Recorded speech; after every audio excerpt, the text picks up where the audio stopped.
Gimana kabar kalian hari ini?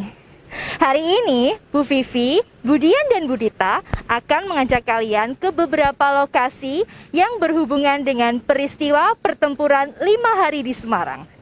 Kalian harus tonton video ini sampai habis karena video ini akan menjadi acuan kalian untuk mengerjakan proyek PAS kolaborasi Mapel IPS, PKN, dan Bahasa Jawa. Saat ini kita sedang berada di Taman Makam Pahlawan.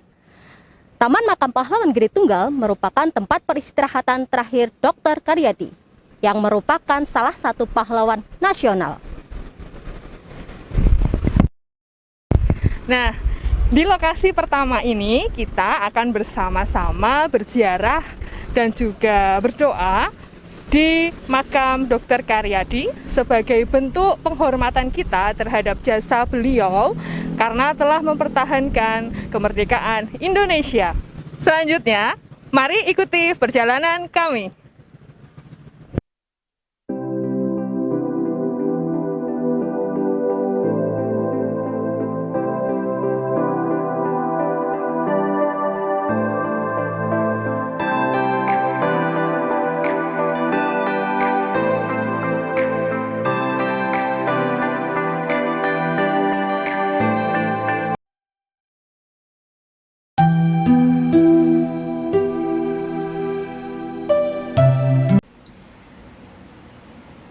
Inilah makam Dr. Karyadi. Kami berjalan menuju makam Dr. Karyadi. Makamnya terletak di bagian kiri, tidak jauh dari pintu masuk. Terlihat bunga layu yang menandakan terdapat orang yang nyegar atau berziarah ke makam beliau. Sesampainya di makam beliau, kami segera menempatkan diri. Kami menaburkan bunga yang sudah kami bawa. Terdapat bunga mawar yang melambangkan keikhlasan, melati yang merupakan lambang ketulusan, bunga kandel yang berarti kita harus mengingat dan melaksanakan nilai-nilai luhur dari para pahlawan, dan bunga kenanga yang melambangkan kita harus senantiasa meneladani perbuatan baik dari para pahlawan.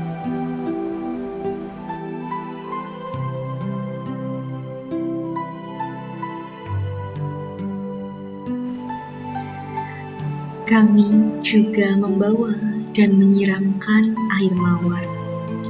Air mawar ini sebagai makna pengharapan dan membuat tanah makam tidak gersang, serta menjadikan makam tersebut penuh dengan wewangian.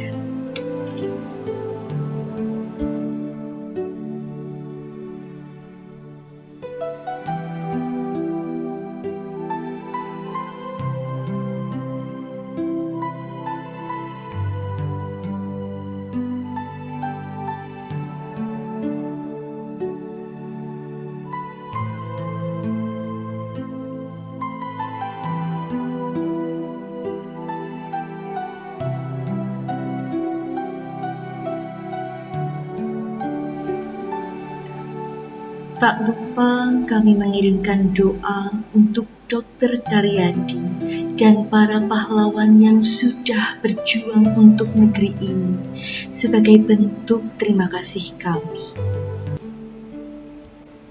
Ya Tuhan yang Maha Pengasih dan Maha Pengampun,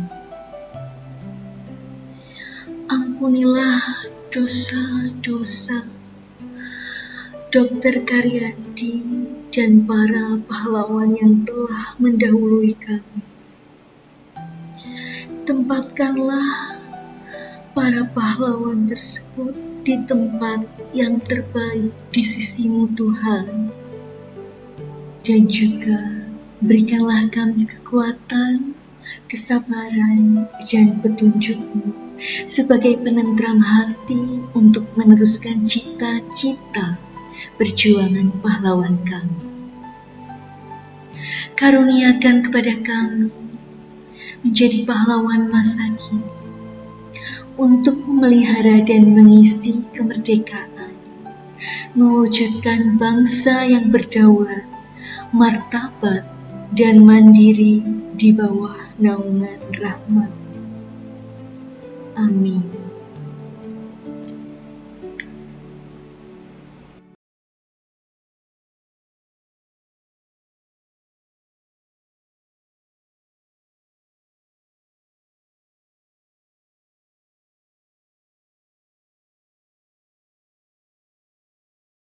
Baru saja kita telah melakukan prosesi ziarah atau nyekar ke makam Dr. Karyadi.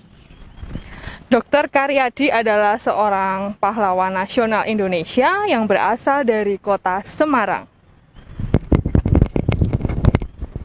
Dr. Karyadi adalah seorang dokter yang ikut berjuang mempertahankan kemerdekaan Indonesia. Beliau gugur dalam melaksanakan tugasnya karena ditembak oleh pasukan sekutu.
Pertempuran 5 hari yang ada di Semarang menjadi salah satu bukti bahwa revolusi itu merambah sampai di Semarang. Yang menjadi pertanyaan adalah mengapa di Semarang terjadi peristiwa pertempuran 5 hari yang terjadi pada 15 Oktober 1945 sampai 19 Oktober 1945. Kalau kita lihat pada periode itu sebenarnya adalah Indonesia masih berada pada masa transisi, yakni di satu sisi kita sudah memproklamasikan kemerdekaan, akan tetapi pada satu sisi Jepang juga masih memiliki kekuasaan di situ. Sementara pasukan sekutu yang konon adalah sebagai pasukan yang menjadi peralihan juga masih belum datang. Nah, disinilah terjadi peristiwa pertempuran 5 hari di Semarang antara pemuda-pemuda atau masyarakat atau rakyat yang ada di Semarang dengan sisa-sisa pasukan Jepang. Nah, hal ini dilatar belakangi oleh keinginan dari rakyat untuk merebut persenjataan yang ada di Jepang. Karena bagaimanapun juga, Jepang masih tetap bercokol di Indonesia. Sehingga kalau kita bayangkan, setelah proklamasi kemerdekaan, belum tentu Jepang itu pergi seketika itu. Tapi Jepang masih memiliki posisi yang ada di kawasan Semarang. Nah, ini yang kemudian mengakibatkan satu pertempuran yang ternyata kalau kita lihat korbannya sampai sekitar 2000 jiwa. Dan di tentara Jepang sekitar 800 jiwa. Ini merupakan salah satu pertempuran yang luar biasa besar yang ada di Semarang. Nah, yang menjadi pertanyaan juga adalah salah satu poin penting yang harus kita lihat adalah tentang bagaimana eksistensi ada yang disebut sebagai Purusara.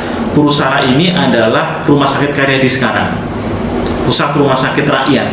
Nah, Purusara ini memegang peran penting karena ternyata di situ sebagai pusat konsolidasi politik masyarakat. Dalam hal ini adalah masyarakat yang mendukung kemerdekaan atau orang sering menyebutnya sebagai Republikan. Nah, di dalam Purusara ini kita bisa melihat ada salah satu tokoh di mana tokoh itu bernama Dr. Karyadi. Nah, Dr. Karyadi ini menjadi salah satu tokoh yang kemudian ditembak oleh Jepang karena pada saat itu ada isu bahwa reservoir yang ada di Siranda itu Simpang 5 naik lagi, itu ada reservoir di situ, konon dikabarkan reservoir atau sumber air itu diracun.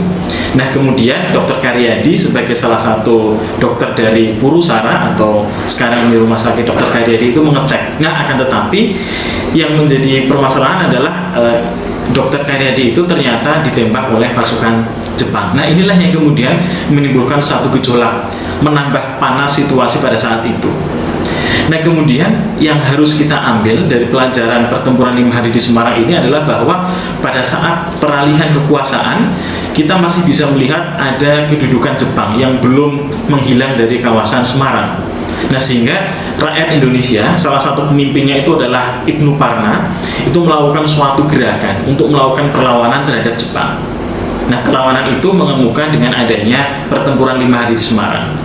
Nah, pertempuran 5 hari di Semarang ini kemudian mereda ketika Wongsonegoro pada saat itu sebagai salah satu pejabat yang ada di Semarang kemudian menengahi agar peristiwa ini menjadi meredam. Nah, sehingga inilah yang kemudian menjadi gambaran, menjadi saksi bahwa Semarang itu pernah terlibat dalam suatu revolusi besar di Indonesia. Nah, jejak-jejaknya kita sampai sekarang masih bisa lihat, terutama di kawasan Tugu Muda. Tugu Muda yang ada di kawasan Semarang itu menjadi saksi di mana di situ terjadi pertempuran. Termasuk juga kita bisa melihat ada Gedung Lawang Sewu. Gedung Lawang Sewu itu juga sebagai tempat pertempuran yang ada di situ. Nah, kemudian ada juga Rumah Sakit Karyadi, itu juga menjadi tempat konsolidasi atau tempat berkumpulnya orang-orang yang mendukung kemerdekaan di situ. Sehingga ini menjadi satu penanda bahwa masyarakat Indonesia pada saat itu memiliki kepedulian untuk bisa mempertahankan proklamasi kemerdekaan walaupun harus bertaruh dengan nyawa. Jadi inilah yang kira-kira bisa kita lihat dari pertempuran 5 hari yang ada di Semarang.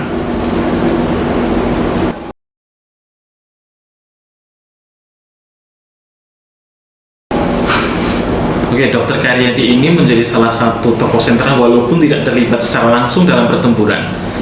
Tokoh sentralnya itu disebabkan karena dia itu berani untuk mengambil resiko untuk mengecek apakah reservoir yang ada di Siranda itu diracun atau tidak. Ini menjadi salah satu sikap keberanian yang patut untuk diteladani. Bahwa di tengah situasi yang tidak menentu ini, jiwa kemanusiaannya itu tetap dikedepankan.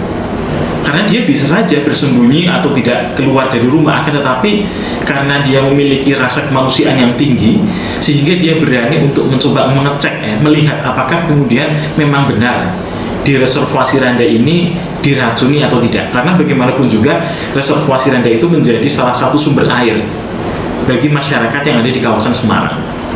Dari di mana dia tempat bekerja, yaitu di Purusara. Purusara itu bukan sekadar rumah sakit saja. Jadi rumah sakit pada saat itu bukan sekadar untuk tempat menyembuhkan orang yang sakit. Akan tetapi rumah sakit yang ada di Semarang itu ternyata menjadi tempat untuk berkonsolidasi secara politik. Di mana Jepang itu tidak bisa mengintervensi di situ. Bahkan kabarnya Jepang itu ingin mengirimkan 5 dokter di sana, akan tetapi berani untuk ditolak. Nah, disinilah kekuatan atau disinilah sentra gerakan dari masyarakat Semarang, salah satunya berada di Rumah Sakit Karyadi atau dulu adalah yang bernama Purusara.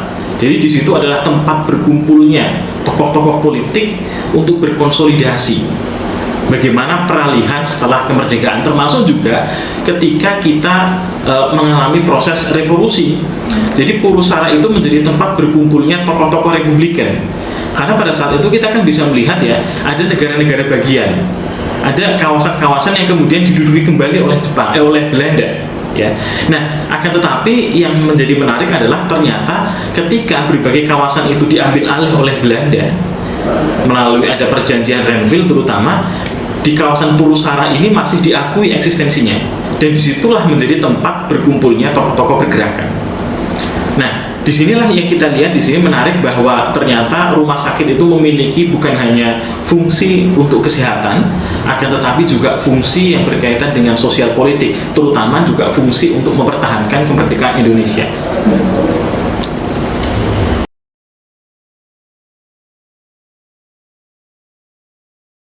Kalau Dr. Karyadi itu bukan dari asli Semarang, tetapi memang dia bekerja di Semarang, Rumah Sakit Karyadi atau Purusara itu.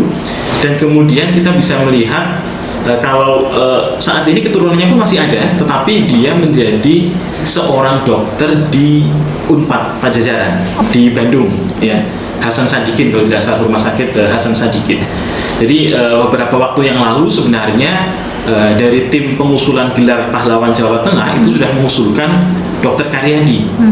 Nah, sepertinya di tahun 2019 atau 2020 sudah mengusulkan, termasuk juga putri beliau.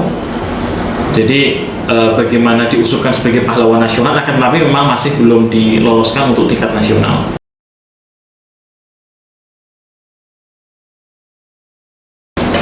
Untuk teman-teman semuanya, dari pertempuran 5 hari di Semarang dan kisah dari Dr. Karyadi, kita bisa mengambil satu pesan bahwa ternyata satu rasa keberanian itu lebih tinggi dari apapun untuk bisa mengatasi permasalahan. Jadi Dr. Karyadi itu berani untuk mengambil sikap walaupun pada saat itu berada dalam kondisi yang tidak menentu, atas dasar kemanusiaan. Nah, ini kira-kira bisa ditiru oleh generasi-generasi berikutnya, bahwa keberanian, rasa kemanusiaan itu berada di atas apapun, bahwa keberanian dan kemanusiaan itu menjadi satu faktor yang kemudian menguatkan untuk melakukan tindakan-tindakan. Jadi saya kira untuk teman-teman semuanya, tetaplah menjadi pribadi-pribadi yang berani dengan tetap menjunjung tinggi nilai-nilai kemanusiaan. Demikian sejarah peristiwa 5 hari di Semarang. Begitu besar jasa dan pengorbanan para pahlawan untuk memperjuangkan dan mempertahankan kemerdekaan Indonesia. Sudah saatnya kita sebagai generasi penerus bangsa ikut menghormati, menghargai, meneladani, dan melanjutkan semangat perjuangan kemerdekaan Indonesia. Semoga tayangan ini dapat menambah wawasan dan menumbuhkan arti cinta tanah air, nasionalisme, dan patriotisme dalam diri kita masing-masing. Jas merah. Jangan sekali-kali melupakan sejarah. Semangat ya, memperjuangkan segala hal yang sedang kalian perjuangkan. Dan semangat untuk mempertahankan dan mengisi kemerdekaan Indonesia.